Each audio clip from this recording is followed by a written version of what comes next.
Welcome along in everybody to the Red Card Radio news episode. We hope this is the one-stop shop, one place you need to come for all of your news in and relating to the English Premier League. My name is James. I support Arsenal. That's Brad. He supports Chelsea. Diagonally across from me, that is Joel. He supports Newcastle United. And down below, directly beneath me, is Sean. He supports Tottenham Hotspurs. Gentlemen, hello. How are you guys doing today? Okay, shrug. Same as I was yesterday. Everyone is straight shugging. All right, so what we got here, we got the news for you guys. We were going to mostly cover the Champions League probably tonight. Got a lot of stuff going on in Europe, and we'll hit some comments from last week's episodes before we get into the European talk. But before we do all of that, if you are new, if you just stumbled across us, if you could hit that subscribe button. Ring the sub notification bell if you're on one of our podcast sites. If Spotify recommended you to us, we would be eternally grateful if you gave us a follow. If your platform allows a 5-star review, we would appreciate that as well. Drop a comment in our YouTube video. Join our Discord. It's in the show notes or the description for the video. And we'd love to hear from you guys because we love to talk about comments. And that's what we're going to do first. So we had a big conversation last week, all about the VAR fiasco that took place in England about a week and a half ago. Offside lines not being drawn, wrong players being selected for who is the furthest back, all kinds of shenanigans happening with English VAR. A quick update: Lee Mason and the PGMOL have mutually agreed to terminate contracts. So Lee Mason is no longer employed by the Premier League Matchday Game Officials organization. Howard Webb got him out. So it's an interesting update. I mean, I'm pretty happy about that because he was directly responsible for both of the VAR blunders that affected Arsenal this year. The Martin Odegaard foul on Christian Eriksen, and then, of course, the offside lines not being applied to in the Brentford match. But Jimmy's thoughts on this, I kind of asked the question. I said, which one is worse? Not drawing the offside lines, as happened in the Arsenal-Brentford game, or picking the wrong player, which happened in the Burnley game? And Jimmy's response was, not drawing the lines for offside has become a massive problem. It's happened twice. It happened twice in the Liverpool-Wolves FA Cup tie. So I think we can see where Jimmy's thoughts are. I paraphrased Jimmy's comments a little bit. Will did chime in to Jimmy's comment. He said, line drawing has always been somewhat subjective, and I think he's referring to like when the pass was like the last touch of the pass and what the furthest forward part of the player is in terms of where to draw the line. So like you have the instant for when you should start drawing the lines and like what is the body part that should be, drawn on. But he said semi-automated offside seems to be the next evolution that includes some leeway. But ultimately, Will wants to see an overhaul of the offside law. And Jimmy kind of agreed. I think that they've both expressed this sentiment in the past. I don't know how you guys feel about that. How do you guys feel about the offside law as it is currently stated? What do you like about it? What do you not like about it? Do you think it should be updated? Just takes too long. That's my biggest qualm. There's some that, like even Liverpool's goal against Newcastle at the weekend, like we could see it was onside, but it still took them 2-3 minutes to figure it out. And it's just like, just crack on with it. It shouldn't take this long. If we at home know what's going on before the referee can see it and know what's going on, there's a problem there. So it just takes too long. Way too long. I think the point of go for it. Yeah, the point of having the VAR official should be your eyes on the replays that the referee on the field can't see. Like, so that's the idea, right? Is that you have the VAR official who is looking at the video replays that can say, yeah, this is good. Let it go. Well, the problem is they have to most of them take like 5 seconds. They should just take 2 seconds. I think. I think there needs to be a time limit on it, because if you're taking this long to make sure that if the decision is correct or wrong, then you're getting too nitpicky, and it needs to go with the match official. Yeah, I'm going to take the Skip Bayless approach here, and if you have to look at it more than 3 times, you have to stick with the on-field call. Like that's something that Sean's boy Skip always talks about, is that like if you have to look at it more than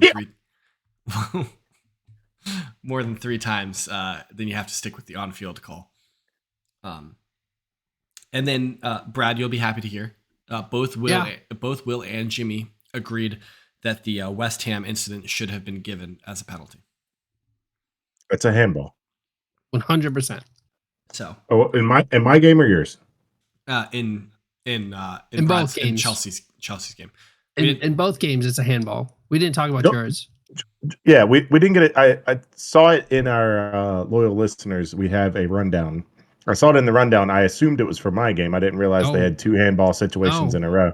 Souček had a great save against I forgot who was shooting the ball against Chelsea. Gallagher. Yeah, it was against Gallagher. Gallagher, great shot at goal. Souček, it was the second goalie, and he saved it. No, he was going to the ground, and his arm was on the ground, and his arm comes out. This is Chelsea's Twitter admin. Did you see it after the game, Brad? The Twitter admin. So the FIFA released the best saves of the year, and Chelsea's admin nominated Thomas Souček. Yes. Oh, that's funny. I was thinking, why didn't I see that on Twitter? It's because I have Chelsea Football Club muted on Twitter, so I never can see Chelsea's tweets. Wow. I can't stand that football club. But I don't know. I don't remember the player. It could have been Souček as well. But the player in the Tottenham game, that's not a red, but that is a penalty all day. Yes, he does get bumped a little bit by Richarlison, who does give a little chicken wing to it too. I'm not exonerating that. He does bump him. He is stumbling. He does stick his hand literally down in the way of the ball and stops it. And I was listening and not watching at this time. And then later in the game, the video was up. I was driving, though, so could only glance over every few seconds. So I wasn't actively watching. But I was listening at this point, and the announcers, I can only go on the tone of the announcers. They're painting the picture of the game. In the moment, they seemed surprised that the Tottenham players were they were kind of like, wait a minute, the Tottenham players are adamant here. There must be something going on. Then they see the replay, and then both of them are just they just say that's a handball. Yeah, he clearly reaches for the ball. It was definitely a handball. I don't know how it wasn't called. And then I guess that he's not called over to the monitor. I guess he's just told it's not a handball. That's what it seemed like from listening to it. But that's after I saw it, I just was in disbelief that was allowed to play on. I think. Go ahead. I don't want to get into this right in this moment, but at some point, Sean, we're going to have to address the albatross in the room that is the £60 million purchase of Richarlison and his production in front of goal for Tottenham. Awful. We'll have to address that at some point. He's barely played. What you want to do his minutes? You want to do his minutes to goal average, which was going to be 0. Still 0. Against, I don't know, any of your new signings, it's probably pretty similar. Let's compare him to Gabby Jesus. Yeah, let's do that. What's he got, 4? So the minutes to goal is probably like 0.2. I'm just saying, I think that there needs to be conversation about. He doesn't play a lot.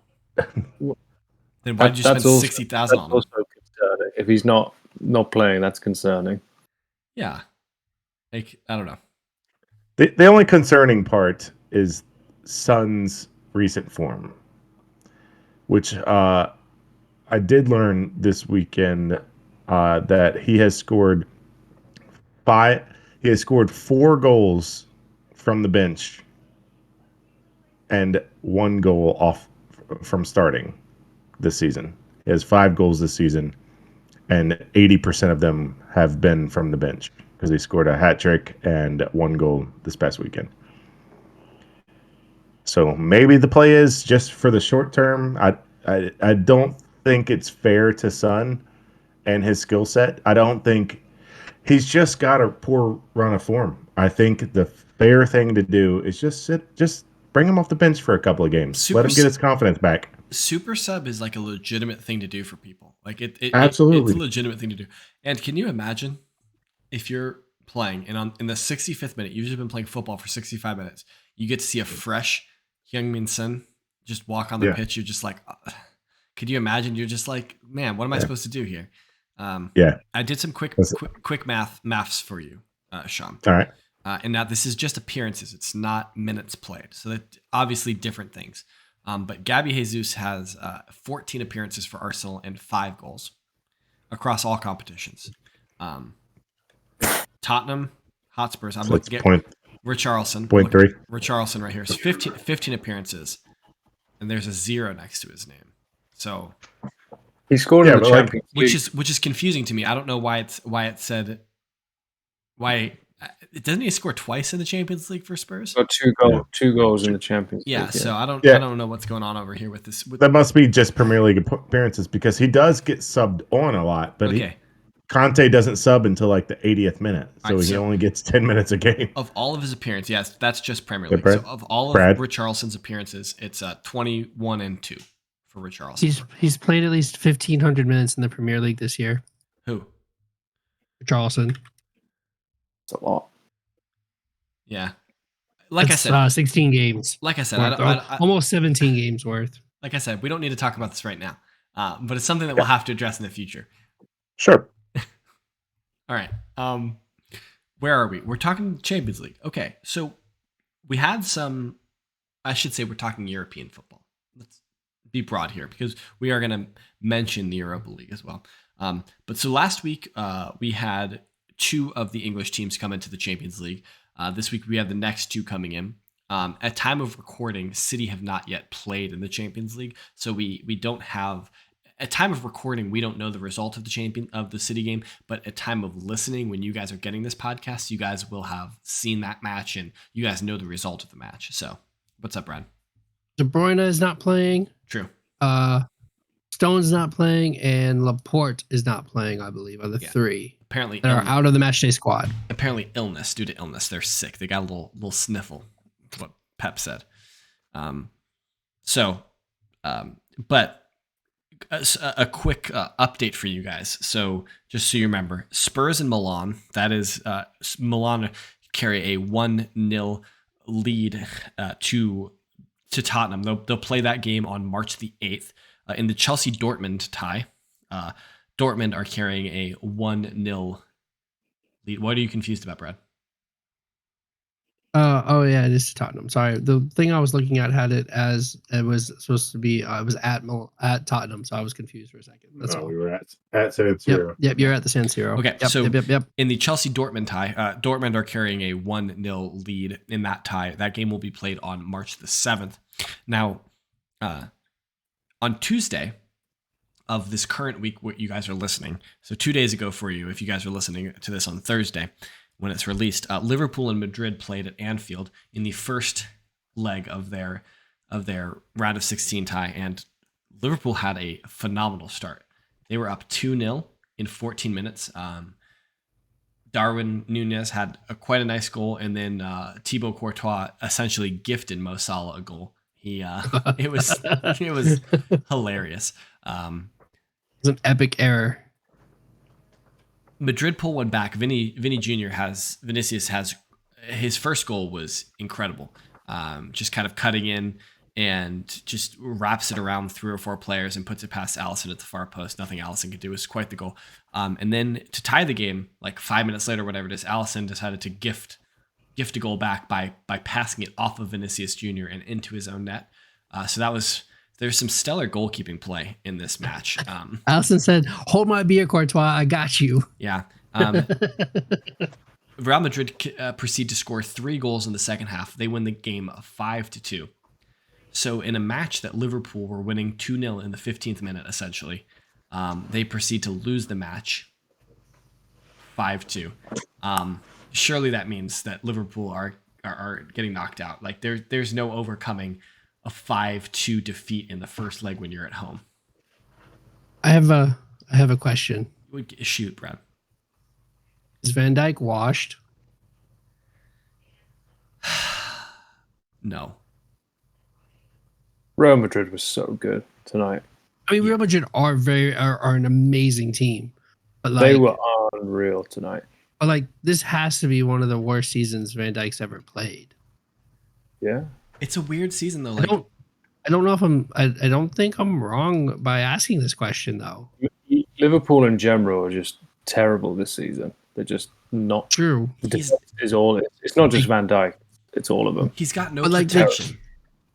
He's getting no protection from the midfield. They're relying on an 18-year-old who is trying to revolutionize their midfield, and a 75-year-old Jordan Henderson and a Fabinho who can't run anymore. Like, I don't necessarily disagree with you, but like Van Dijk's also not helping himself. Like he used to never be dribbled around after you beat the midfield. Yeah, Mitrovic. Then you'd have to do with Van Dijk, but like he got like. Yeah. I don't know. You sighed and you took him a second to think if he was washed or not, which means my question's not necessarily wrong. No, I don't have an issue with the question. I'm unwilling to concede that point. I really think that this is like, so, you know, the person who was watching this game with the most anticipation, of course, was Jude Bellingham. Jude Bellingham was very closely following this match, I'm sure, because he has been linked most heavily to both Liverpool and Real Madrid as his next destination. And Liverpool fans, journalists have been saying that this is the summer. This is the summer that Liverpool are going to sign Jude Bellingham, right? Yeah. But why would Jude Bellingham choose to go to Liverpool, to this Liverpool team in this moment, if he could go to Real Madrid? Like, because you'll get minutes at Liverpool over Real, and England's his home. Yeah, I think that's just a generally different question when you're saying you watch that game, and this you're asking in a sense of like if a highly touted high school recruit is watching a game and decides which college they're going to, well, I would like to be on this team because they're better. But in this situation, he's probably looking at this game thinking, I get to go home and they need me. I'm going to be used actively, whereas he might look at Real Madrid and think, I might struggle to get on the field. I don't think that he looks at Real Madrid and says, I struggle to get on the field on that team. Luka Modric is 95 years old. Bruce. Yeah, they're all. Okay, Toni Kroos is 77 years old. Like they have an aging midfield. It was a salacious way for me to ask that question.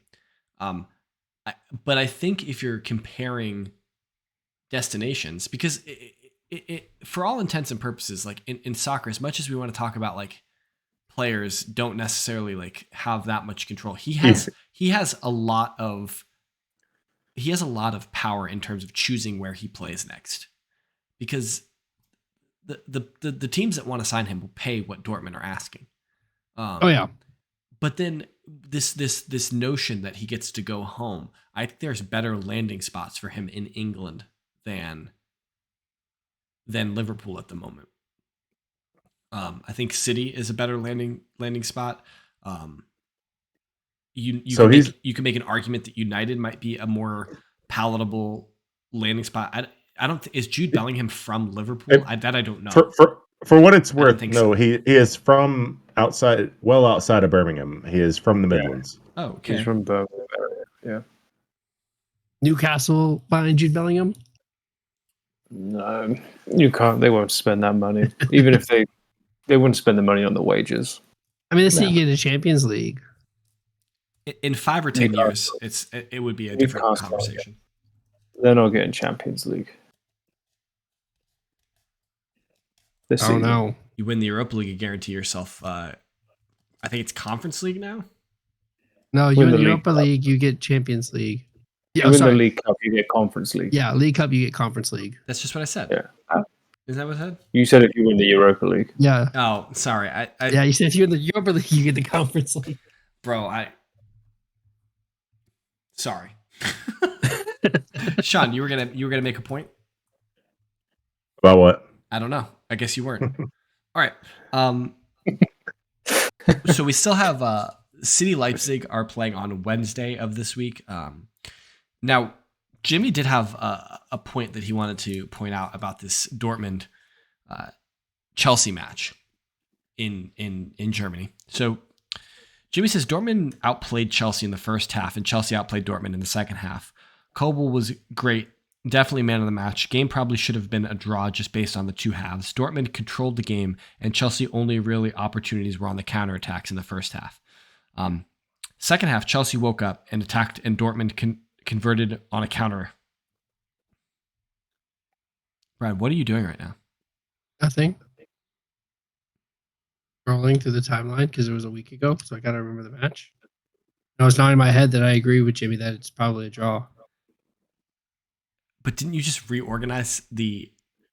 No. Well, you said it. You said it's in Germany, so let's put it correct. So did you reorganize it as I was reading? Yes, I did. Okay, so I didn't do it. So what you'll notice I did, Sean, was I put the date for the next match on there, indicating where the return leg was going to be. I see. And so now you've inverted the score line that's in parentheses next to the next. So it says 0-1. Chelsea that 1-0. Now Chelsea going into Stamford Bridge. Don't worry, that's fixed too. You don't understand how like unsettling it was. So I'm reading it and like things are just moving. Yeah, go. Just keep reading. Just keep reading. I was trying to, and lines were like shifting up and down. It was unsettling. Just keep reading. All right, Brad. Yeah. So do you agree with Jimmy? Yeah, I don't disagree with Jimmy. I think we were unlucky for it to not be, to not get something out of this, out of the game. It was a great fast break. What he stopped, we talked about that already. Second half shows what we can do, and I hope to see more of that. It seems like Do you think they'll qualify? Do you think they'll qualify? What do you mean? Dortmund. Do you think Chelsea will beat Dortmund? Round? They'll beat Dortmund.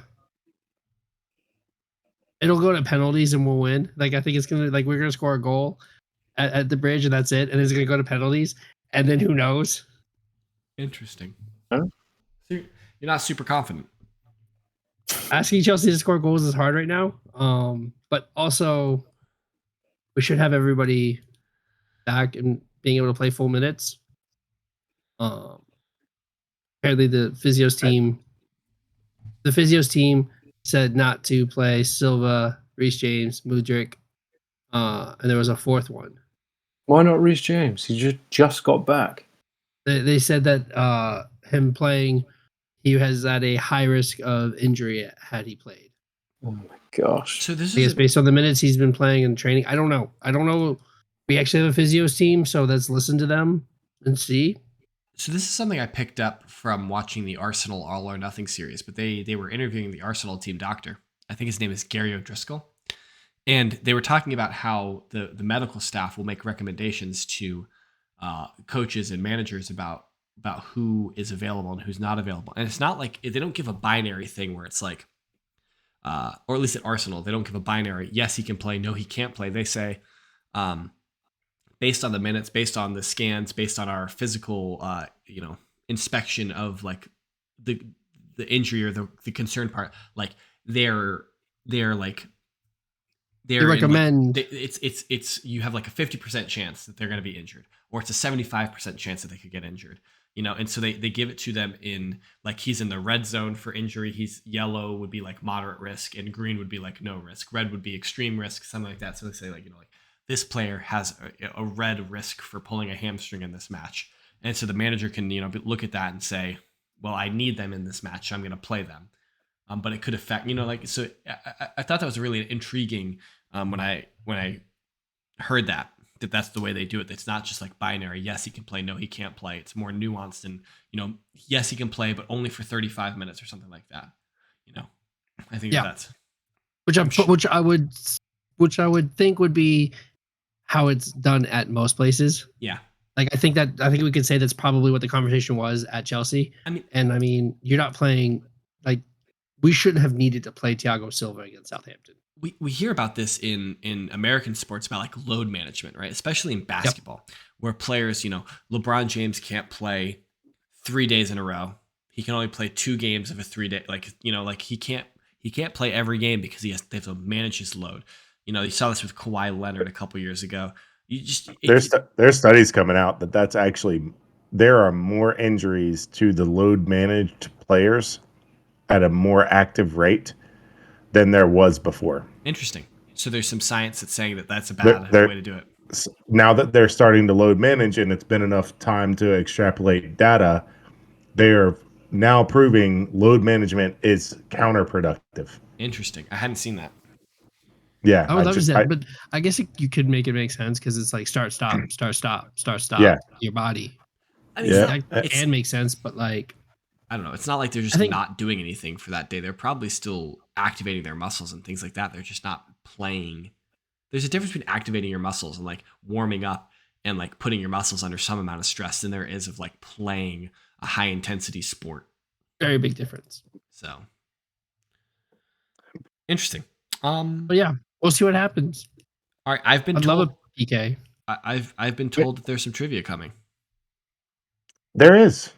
I do have it. All right. I used to at one point. He's gotta reload the tab. Gotta find. I have to reload the tab because I have searched over it. But this team has been promoted, and a hint will be and relegated from the top division more times than any other English club. And they do have a moniker of the Yo-Yo Club. So the most promoted and most relegated from the Premier League? That is a hint because they have been promoted as many times as they've been relegated, which would mean they are not currently in the Premier League. Are you specifically saying Premier League era or First Division? All time. Okay. So it's clearly not. But it is not Norwich. Like Norwich is the obvious one for all of us. It is a very relevant club that you guys would readily know. I think I know it. All right, so Joel thinks he's got an answer. I'm going to write it down. So Okay. you guys, if you guys guess as well, so then I can show you that I actually have written this down.